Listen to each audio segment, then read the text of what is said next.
Midnight arrived surprisingly quickly, but once the world became quiet, time began to drag. I should have taken food with me to the bedroom. My leg began to ache, and I withdrew it from the switch and stretched. Then I jumped at an unfamiliar noise. It came from close to the gate. Instead of assuming my toe and finger position, I stood up. What good was that?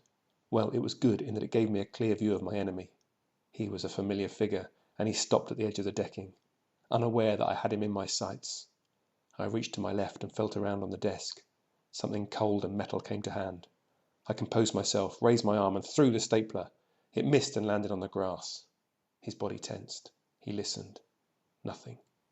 He looked around. Still nothing. And he moved forward. His eyes glinted green as he stepped onto the flower bed. He had bowel movements in mind. I flapped around on the desk and found another missile. I took a more careful aim and flung it. The hole punch struck the decking with a tremendous smack. It bounced and hit the fence with a bang. The furry ship machine scrambled vertically with a frenzied sound of claws on wood, and then leapt into the darkness of his own garden. There was a hush, which was followed by some muffled noises to my left. The commotion had roused Catwoman. I listened to her go to the window and open it. Was she concerned for her poor little pet? She should be. I leant against the wall that separated us, and I imagined what she was doing and what she was wearing.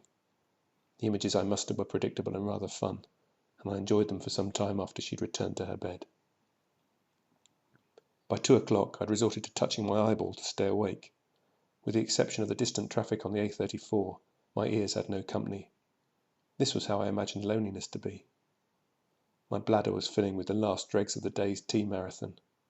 I distracted myself by compiling a virtual playlist of songs that have lonely in their titles. There are a few. Then I moved on to those with lonely in their lyrics, and when that was exhausted, I moved on to afraid.